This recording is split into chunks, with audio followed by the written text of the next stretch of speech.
Creamer Media's Mining Weekly Online visited the new mining precinct at Carlo Road that has been created to revitalise mining research and development in South Africa, and spoke to Navin Singh, Alastair Macfarlane and Dr. Paul Jourdan about the exciting new vision. This is an initiative that's a public-private partnership where government and industry are jointly working towards revitalizing R&D in South Africa to create technologies that will ensure sustainability of mining, but also at the same time create a manufacturing capability for narrow reef tabular equipment to be used in our South African mines to start, then looking at exploring into Africa and then capturing the rest of the world. If we're going to modernize, we need to develop the local supply chain. That was the biggest outcome of the Pikisa. And to do that, you need to invest in technology development. So we would like South African companies to be producing cost-effective quality equipment across the range that's needed. That's the long-term vision. Basically, we don't want just to lose jobs on mines through mechanization. We want to create them then in the supply chain. The Chamber is committed to processes of open innovation on making sites available at mines for MEMSA, and so it's a truly joint effort that we're involved with here. Where is the money coming from for all this? So the money is directed initially through the DST, Department of Science and Technology, for a 4-year period. We started off last year. We're at the end of our first cycle. The Chamber of Mines is matching that on a 2-to-1 ratio. So for 2 rand of government, there's 1 rand of industry. And it's an outcome of the Pikisa process where we've realized that modernization is required for us to move forward. If we continue to do things as we are, we face a significant challenge where our mines will not be sustainable beyond 2025, 2030. So we have to do things differently, we have to do things smarter. We look at optimization tweaks in the way we're doing things, modernization through mechanization, and also continuous mining, so we don't have a break in the mining system. Based on the plans that we put through at the Pikisa process, which is the SAMEDI strategy, which stands for South African Mining Extraction, Research, Development and Innovation. It's the first time in South Africa that we actually have a consolidated R&D strategy for extraction on its own. And based on those plans and the outcomes of the Pikisa, that's where we got the quantum of funding from the DST and the Chamber's buy-in into that process. We've got 240 million in total over a 4-year period is what we have, with the Chamber money coming in addition to that. On average, it works out about 100 million rand per year over the 4-year period once you add in the Chamber factor. The DTI on the supply chain development has funded a Pikisa project manager and funded an engineer to try and develop a purchasing database of what the market is for different bits of capital equipment, spares, consumables, etc. In addition, the DTI has also funded the industrial clustering of MEMSA under the cluster development program, getting all the companies to work together. As we do the technology development, we'll be also looking at manufacturing. The development work will be done here and at the participating institutions, research institutions. However, at some point, prototyping will take place at the factories. We really start with identifying industry needs and then from the industry itself, and then bring those needs through to the research component to say how do we satisfy those needs, and then from the research side take it through, like Paul says, through prototypes where it involves equipment, and then assist with taking it right the way through to commercialization and taking it back to industry. We have 3 streams of work that's focusing on the current projects, and we have 3 cross-cutting initiatives. So the quick wins right now is those operations that have a short life of mines based on the current commodity prices, increasing costs, etc. The focus in there is how we can look at system tweaks that can allow for maximum gain in those operations. So that's our focus right now. That talks very clearly to job preservations. You have seen in many of the newspaper articles of companies closing down, mining companies, or Section 189s being served. And that's where we want to see that as our first opportunity in it. And it's small tweaks. It's not a significant capital investment in those mines, and we've seen that as our first major quick win. The 3 to 5 year window is looking at how do we go to mechanization and beyond 4 kilometers as we go deeper. Everyone knows how challenging our mines are currently. You can only imagine how much more challenging it'll be later on. So we want to look at gold and platinum in particular, because that's where the burning platform is right now. So that's a 3 to 5 year window. We will start looking at a longer term picture where we can mine only the metal, all the time. So that's some non-explosive method that we want to use that will remove all the dilution that we currently face with that makes our mine so challenging in terms of the economics. So that's the longer term vision of what we want to do. The cross-cutting initiatives, which are also quick wins, is how does one see ahead of the rock? So it's no longer a guessing game. We can understand where the reef is. We can understand where the structures that are often associated with issues in terms of health and safety. If we understand those things, we can bring it forward into our planning, be more proactive rather than reactive in our response. We call that advanced ore body knowledge, and that's where the focus is.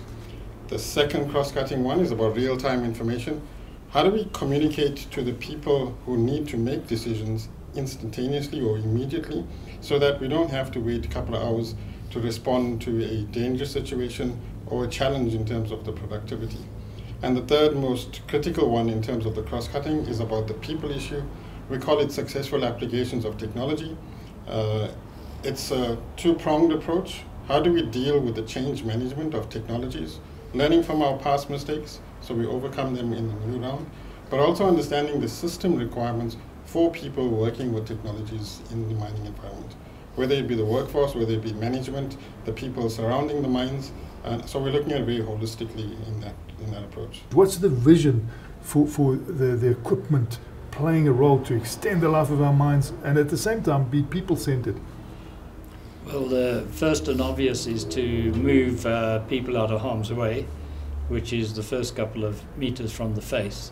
We'd rather kill machines than kill our people. Ultimately, in the long term, we dream about people controlling from surface. We've got to find solutions that can improve the bottom line right now, because, as Navin said, we've had 70-odd thousand retrenchments already in the last few years, and we've got to turn the tide on that. Any mine has a resource to grade curve, and if you can lower the costs through mechanization, you can mine more resources.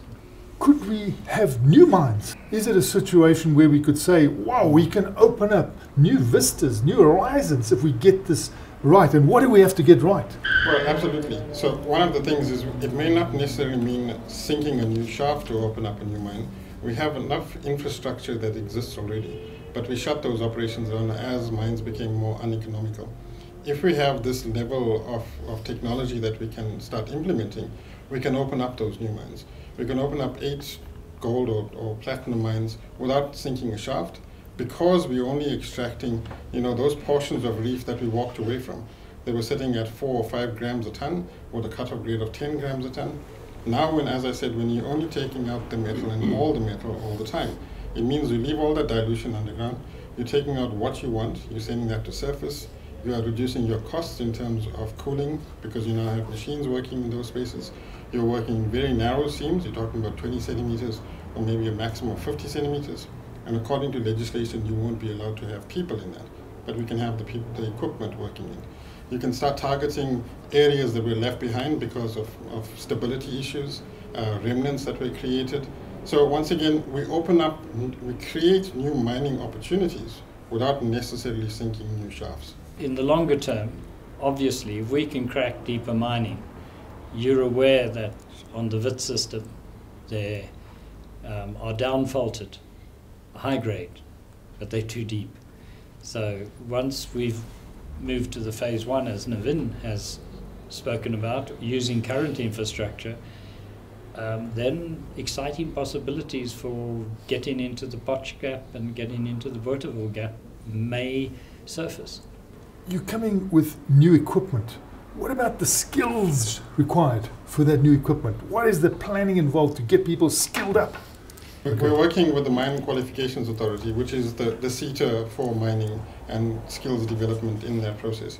It's a series of engagements we have where we're setting up a collaboration agreement with them on how, as we develop the technologies here, we can ensure that the skill sets required across the entire value chain, whether it's the actual workers at the coalface, mine management, the students coming out of university, what they have been taught at university. It is a journey.